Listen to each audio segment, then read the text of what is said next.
Hi, good morning. ഇന്ന് മെയിനായിട്ടും നമ്മൾ നിഫ്റ്റി 50യുടെയും ബാങ്ക് നിഫ്റ്റിയുടെയും അനാലിസിസും അതിനുശേഷം നമ്മുടെ സ്വിങ് സ്റ്റോക്സ് ആയിട്ടുള്ള നമ്മൾ മന്ത്ലി പറയാറുള്ള സ്വിങ് സ്റ്റോക്സിനെ കുറിച്ചായിരിക്കും നമ്മളിന്ന് ഇവിടെ ഡിസ്കസ് ചെയ്യുക. സോ കമ്മിങ് ടു ഒരുപാട് ദീർഘിപ്പിക്കുന്നില്ല, ആക്ച്വലി കറക്റ്റ് പോയിന്റിലേക്ക് തന്നെ ഡയറക്റ്റ് കയറുവാണ്. മാർക്കറ്റ് ഓൾമോസ്റ്റ് നിഫ്റ്റി 50 ആണെങ്കിൽ ഓൾമോസ്റ്റ് നമ്മുടെ ഒരു ബുള്ളിഷ് സോണിലേക്ക് കയറിയിട്ടുണ്ട്. എന്നാൽ അവിടെ ഒരു സപ്പോർട്ട് എടുക്കുന്നതായിട്ടാണ് കാണിക്കുന്നത്. സോ നിങ്ങൾക്ക് ചാർട്ടിനകത്ത് കാണാൻ പറ്റുന്നതെന്ന് വിശ്വസിക്കുന്നു. കാണുന്നുണ്ട് ഇവിടെ ഒരു ഡോജി ക്രിയേറ്റ് ചെയ്ത് മാർക്കറ്റ് ഒരു സപ്പോർട്ടിൻ്റെ പുറത്താണ് നിൽക്കുന്നത്. സോ സപ്പോർട്ടിൽ നിന്ന് എടുത്ത് റീടെസ്റ്റ് ചെയ്ത് കയറി പോവുകയാണെങ്കിൽ മാർക്കറ്റ് വളരെ കംഫർട്ടബിൾ ആയിട്ടുള്ള 25,000 മേളിലേക്ക് കയറി പോകാനുള്ള നല്ല സാധ്യത ഉണ്ട്. സോ ആ ഒരു മൊമെൻറ്റിലത്തേക്കാണ് ഇന്ന് മാർക്കറ്റ് ഓപ്പൺ ചെയ്യുമ്പോൾ നിൽക്കുന്നത്.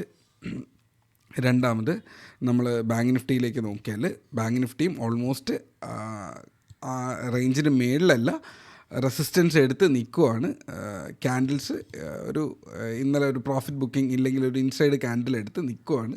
സോ ആ പ്രോഫിറ്റ് ബുക്കിങ്ങിന് ശേഷം ഇന്നൊരു മൊമെൻറ്റം ഇന്നോ നാളെയോ ആയിട്ട് ഒരു മൊമെൻറ്റം ക്രിയേറ്റ് ചെയ്ത് മാർക്കറ്റ് കയറി പോവുകയാണെങ്കിൽ സോ ആ ഒരു മൊമെൻറ്റം വളരെ ഇമ്പോർട്ടൻ്റ് ആയിരിക്കും. സോ അത്യാവശ്യം നല്ലൊരു പേസിൽ അത് കയറി വന്നിട്ടുണ്ട്. ആ ഒരു സൈഡ് വേസ് മാർക്കറ്റിൽ നിന്ന് ബുള്ളിഷ് മാർക്കറ്റിലേക്ക് ഓൾറെഡി അത് വന്നതിന് ശേഷം ഒരു റെസിസ്റ്റൻസിൽ തട്ടി അവിടെ നിൽക്കുന്നു എന്നുള്ളതേ ഉള്ളൂ. 53,500 എന്നുള്ളൊരു ഏരിയ അവിടെ ഒരു റെസിസ്റ്റൻസ് ആയിട്ട് വർക്ക് ചെയ്തു, അതിന് താഴെ വന്ന് ക്ലോസ് ചെയ്തു എന്നുള്ളതേ ഉള്ളൂ. സോ 54,000 മേളിലേക്ക് കയറിയാൽ മാർക്കറ്റ് വീണ്ടും കയറിപ്പോകാനുള്ള സാധ്യത അവിടെ കാണിക്കുന്നുണ്ട്. So coming to swing stocks, നമ്മൾ ഇപ്പോൾ എടുത്തു വച്ചിരിക്കുന്ന സ്വിങ് സ്റ്റോക്സ് എന്ന് പറയുന്നത് ഓൾറെഡി ഈ ദേവയാനി കയ്യിലുണ്ട്. ദേവയാനി കണ്ടാൽ നിങ്ങൾക്ക് അറിയാം മാർക്കറ്റ് ഓൾമോസ്റ്റ് ഒരു ട്രെൻഡ് ബ്രേക്ക് ചെയ്യാനുള്ളൊരു സാധ്യതയുണ്ട്. ഓൾറെഡി പ്രൈസ് കയറിയിട്ടുണ്ട്. ബോട്ടത്തിൽ നിന്ന് ബൗൺസ് ചെയ്യുമ്പോൾ ഓൾമോസ്റ്റ് നമ്മൾ 164 ഇതിൻ്റെ ബൈയിങ് പ്രൈസ് റേഞ്ച് സെറ്റ് ചെയ്ത് വെച്ചിരുന്നത്. 164 നിന്ന് ബൗൺസ് ചെയ്ത് കയറി തിരിച്ച് വീണ്ടും റീടെസ്റ്റ് ചെയ്തു കയറി പോകുന്നു എന്നുള്ളതാണ്. സോ ഇവിടെ ആയിരുന്നു അതിൻ്റെ ഏരിയ ഓഫ് ബൈ എന്ന് പറയുന്നത്. എന്നാലും ഇനിയും യഥാർത്ഥത്തിൽ ഒരു ട്രേഡ് അടുത്തിനി കിടപ്പുണ്ട്. സോ ഇനിയുള്ള ഒരു ട്രേഡ് എന്ന് പറയുന്നത് 176 മേളിലോ 184 മേളിലൊക്കെ ഈ സ്റ്റോക്കിനകത്ത് ഇനി ഫർദർ എൻട്രീസ് കിടപ്പുണ്ട്. സോ ഇത് നിങ്ങളുടെ വാച്ച് ലിസ്റ്റിനകത്ത് കീപ്പ് ചെയ്യുക. ലിക്വിഡിറ്റി കയറുന്നുണ്ട്, മൊത്തത്തിലുള്ള ഒരു സ്ട്രക്ചറിൽ ബയ്യറിനെ കാണിക്കുന്നുണ്ട്. സോ അതുകൊണ്ട് തന്നെ ദേവയാനി ഇൻ്റർനാഷണൽ നിങ്ങൾക്ക് കീപ്പ് ചെയ്യുക എന്നുള്ളതാണ്. ഡോമിനോസ് പിസയോ KFCയുമായിട്ട് ബന്ധപ്പെട്ടിട്ടുള്ള ഇന്ത്യയുടെ മെയിൻ ഡിസ്ട്രിബ്യൂട്ടേഴ്സാണ്, ഇല്ലെങ്കിൽ അതിൻ്റെ കംപ്ലീറ്റ് കാര്യങ്ങളും നോക്കുന്നത് ദേവയാനി ഇൻ്റർനാഷണലാണ്. സോ ഒരു വർത്തായിട്ടുള്ളൊരു സ്റ്റോക്കാണ് for long term and swing trading. So രണ്ടാമത്തെ സ്റ്റോക്ക് എന്ന് പറയുന്നത് കാബ്ര ആണ്. കാബ്ര ബ്രേക്കൗട്ടിൽ നിന്ന് തിരിച്ച് ഒരു കൺസോൾട്ടേഷനിൽ നിൽക്കുന്നുണ്ട്. സോ ഇവിടെ നിന്ന് ഒരു യൂ ടേൺ എടുത്ത് ഇത് കയറി പോകാനുള്ളൊരു സാധ്യത കാണിക്കുന്നുണ്ട്. ലിക്വിഡിറ്റി ജസ്റ്റ് കയറി വരുന്നതേ ഉള്ളൂ.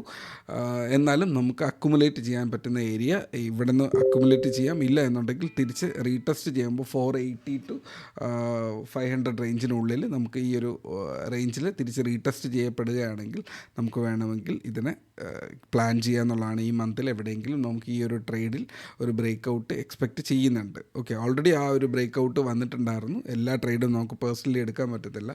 ഓൾമോസ്റ്റ് നമ്മളൊരു 30-40 ട്രേഡ്സ് നമുക്ക് എല്ലാ മന്തിലും ട്രിഗർ ചെയ്യുന്നതാണ്. സോ എല്ലാ ട്രേഡിലും ക്യാഷ് ഇറക്കാൻ പറ്റത്തില്ല. സോ ഈ ഒരു ട്രേഡിലല്ല എടുത്തത്. ഞങ്ങൾ അതിന് പകരം ജൂബിലൻ ഫുഡിലാണ് ഞങ്ങൾ ക്യാഷ് ഡിപ്ലോയ് ചെയ്തത്. ഓക്കെ, അടുത്ത് ഈ ഒരു ട്രേഡ് ട്രിഗർ ചെയ്യാനുള്ള സാധ്യതയുണ്ട്. ഇതും നിങ്ങളുടെ വാച്ച് ലിസ്റ്റിൽ കീപ്പ് ചെയ്യുക എന്നുള്ളതാണ്. മൂന്നാമത്തത് ഇന്ത്യ മാർട്ട് ഒരു മാർക്കറ്റിലൊരു പെട്ടെന്നൊരു ബൈയിങ് ഏരിയ വന്നിട്ടുണ്ട്. സപ്പോർട്ടിലെത്തിയപ്പോൾ ഇത് അടുത്തൊരു സപ്പോർട്ട് ഏരിയ ആണ് മാർക്കറ്റിൽ.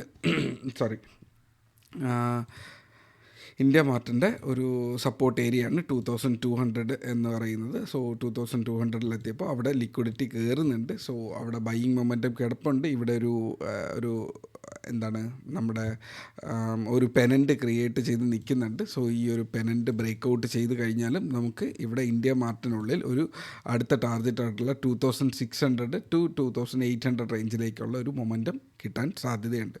സോ ഈ 3 സ്റ്റോക്സും നോക്കുക എന്നുള്ളതാണ്. ഇതിനൊരു ബ്രേക്ക് ഔട്ട് കിട്ടുന്നത് വരെ ഒന്ന് വെയിറ്റ് ചെയ്യുക. 2400 420 മേളിലുള്ള ഒരു ട്രേഡാണ് ഇവിടെ പോസിബിൾ. ഓക്കെ, നാലാമത്തെ സ്റ്റോക്ക് BPCL. ഓൾറെഡി ഞങ്ങളുടെ കയ്യിൽ പൊസിഷൻ ഉണ്ട്. ഒരു ബ്രേക്ക് ഔട്ട് 300 മേളിൽ എടുക്കേണ്ട ഒരു പൊസിഷൻ. സോ ഇനിയും അതിൻ്റെ അകത്തൊരു ട്രേഡ് ഉണ്ട് 304.5 മേളിൽ സോളിഡ് ആയിട്ടുള്ളൊരു ക്ലോസിങ്, അടുത്തൊരു ക്യാൻഡിൽ ക്ലോസിങ് സ്ട്രോങ് ആയിട്ടാണ് ക്ലോസ് ചെയ്യുന്നതെങ്കിൽ അവിടെ ഒരു എൻട്രിക്ക് പോസിബിലിറ്റി ഉണ്ട്. സോ 320 ചെറിയൊരു റെസിസ്റ്റൻസ് ഉണ്ട്. അത് ബ്രേക്ക് ചെയ്ത് കഴിഞ്ഞാൽ നമുക്ക് 340 to 360 റേഞ്ചിലേക്ക് അടുത്തൊരു മൊമെൻറ്റം കാണുന്നുണ്ട്. ലിക്വിഡിറ്റി വരുന്നുണ്ട്. Let see. ആ ഒരു സ്റ്റോക്ക് ഒരു ട്രെൻഡ് ലൈൻ ഉണ്ട്. ആ ഒരു ട്രെൻഡ് ലൈന് ഓൾമോസ്റ്റ് ബ്രേക്ക് ചെയ്ത്, ഞാനത് പെർഫെക്റ്റ് ആയിട്ടല്ല വരച്ചത് എങ്കിലും ഓക്കെ, കാര്യം നിങ്ങൾക്ക് മനസ്സിലായെന്ന് വിശ്വസിക്കുന്നു. അടുത്തൊരു റെസിസ്റ്റൻസ് ഏരിയ ഇവിടെ ഉണ്ട്.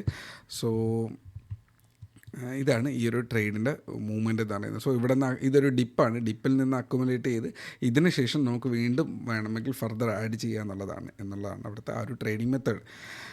അടുത്ത ബജാജ് ഹൗസിംഗ് ഫിനാൻസ് ഓൾറെഡി ഒരു ചെറിയൊരു ബ്രേക്ക് ഔട്ടിൽ നിന്ന് റീടെസ്റ്റിന് വേണ്ടിയിട്ട് വരുന്നുണ്ട്. ആ ഒരു അവിടെ ഒരു ഹെഡ് ആൻഡ് ഷോൾഡർ വെച്ചിട്ട് പോയി തിരിച്ച് റീടെസ്റ്റ് വന്ന ഒരു ഏരിയ ആണ്. ഇപ്പോഴല്ല എൻട്രി എടുക്കുക, കുറച്ചുകൂടെ കഴിഞ്ഞിട്ട് ഡിപ്പിൽ വേണമെങ്കിൽ ഒരു ചെറിയൊരു എൻട്രി എടുത്ത് വയ്ക്കാം. എന്നിട്ട് ഒരു 144 മേളിൽ ഈ ഒരു ക്യാൻഡിലിൻ്റെ ഹൈ ബ്രേക്ക് ചെയ്തതിന് ശേഷം അവിടെ ഒരു എൻട്രി സ്റ്റാർട്ട് ചെയ്യുന്നതാണ് ഏറ്റവും ഉചിതമായിട്ടുള്ളൊരു തീരുമാനം. സോ ബജാജ് ഹൗസിംഗ് ഫിനാൻസും നമ്മൾ ഓൾറെഡി അവിടെ പറഞ്ഞിരുന്നതാണ്. മാർക്കറ്റ് ഫോൾ ചെയ്ത സമയത്ത് നമ്മൾ എൻട്രി പറഞ്ഞിരുന്നു 130 റേഞ്ചിൽ, 128 to 130 എൻട്രി പറഞ്ഞിരുന്നു. ഈ പറഞ്ഞ ഏകദേശം എല്ലാ സ്റ്റോക്സും നമ്മൾ അവിടെ പറഞ്ഞിട്ടുണ്ടായിരുന്നു. ദേവയാനി 164 എങ്ങാണ്ട് പറഞ്ഞൊരു ഓർമ്മയുണ്ട്. ടാറ്റ സ്റ്റീൽ 136-38 പറഞ്ഞൊരു ഓർമ്മയുണ്ട്.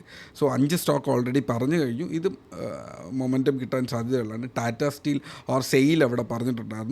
അവിടെ ഒരു 136 to 138 ആയിരുന്നു ബൈയിങ് പ്രൈസ് പറഞ്ഞത്.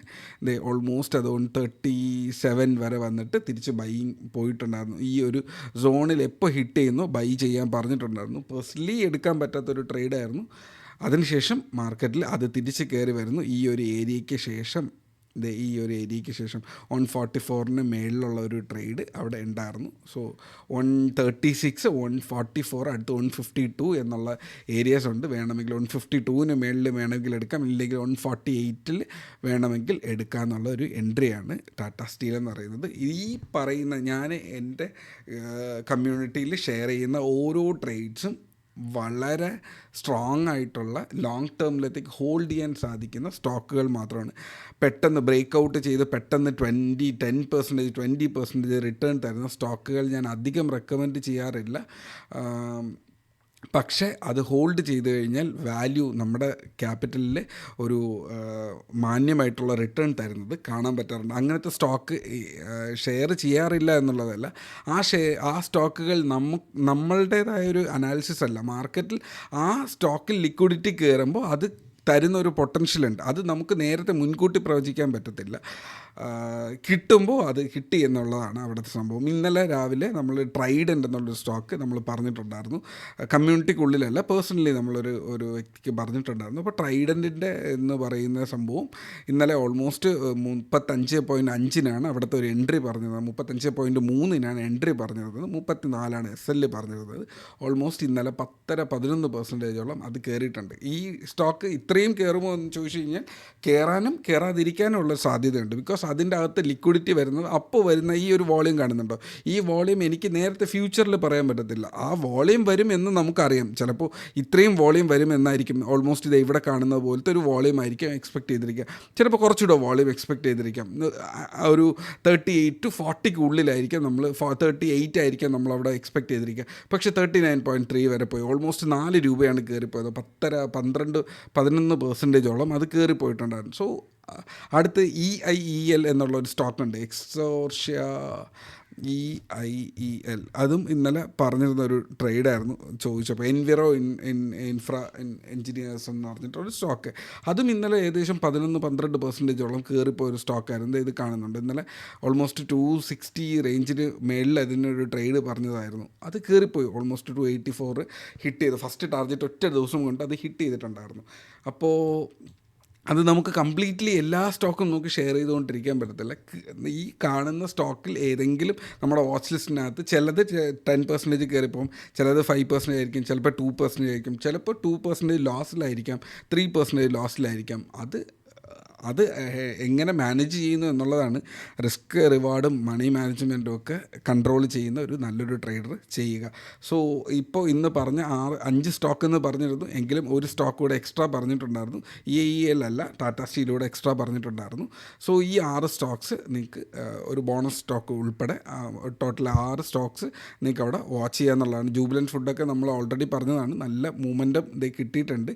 587 മേടിച്ചതാണ്, 700 ഹിറ്റ് ചെയ്തു. ഇനിയും അതിന് മൂമെൻറ്റം കിടപ്പുണ്ട്, അതുകൊണ്ടാണ് ഞങ്ങൾ പ്രോഫിറ്റ് ബുക്ക് ചെയ്യാതെ ഇപ്പോഴും കീപ്പ് ചെയ്യുന്നത്. അതുപോലെ ഇൻഫോസിസ് കയ്യിലുണ്ട്, മാസ്റ്റക്ക് കയ്യിലിരിപ്പുണ്ട്, അങ്ങനെ കുറച്ച് സ്റ്റോക്സ് കയ്യിലിരിപ്പുണ്ട്. ഓൾറെഡി എല്ലാ ക്യാപിറ്റലും ഡിപ്ലോയിഡാണ്. ഡീസൻ്റ് ആയിട്ടുള്ളൊരു 10% മേളിൽ റിട്ടേണിലാണ് മിക്കവാറും എല്ലാ സ്റ്റോക്സും കിടപ്പുള്ളത്. സോ മാർക്കറ്റ് കറക്റ്റ് ചെയ്യുന്ന സമയത്ത് മാർക്കറ്റ് വീഴുന്നുകൊണ്ടിരിക്കുമ്പോഴാണ് നമ്മൾ ബൈ പറഞ്ഞത്. സോ മാർക്കറ്റ് തിരിച്ച് കയറുമ്പോൾ നമുക്ക് ഏറ്റവും ലോവസ്റ്റ് പ്രൈസിൽ നമ്മുടെ കയ്യിൽ സ്റ്റോക്ക് ഇരിപ്പുണ്ട്. ഇത് സെക്കൻഡ് റൗണ്ട് ഓഫ് പ്രൈസാണ് ഇപ്പോൾ ഞാൻ പറഞ്ഞത്. ഓക്കെ, അപ്പോൾ മാർക്കറ്റ് ഓപ്പൺ ചെയ്തിട്ടുണ്ട്. നിങ്ങൾക്ക് നിങ്ങളുടേതായ, ഞാനൊരു സെബി രജിസ്റ്റേർഡ് അനാലിസ്റ്റ് അല്ല, സോ ഞാൻ പറയുന്നതെല്ലാം ഒരു എഡ്യൂക്കേഷണൽ പർപ്പസിനും നിങ്ങൾക്ക് ഒരു ഐഡിയ കിട്ടാൻ വേണ്ടിയിട്ടാണ്. സോ നിങ്ങളുടേതായ അനാലിസിസ് ചെയ്യുക, കൃത്യമായി ഡൈവേഴ്സിഫൈ ചെയ്തൊരു പോർട്ട്ഫോളിയോ നിങ്ങളുടെ ക്യാപിറ്റലിനെ 1/5 ആയിട്ടെങ്കിലും ഡിപ്ലോയ് ചെയ്യാൻ ശ്രമിക്കുക.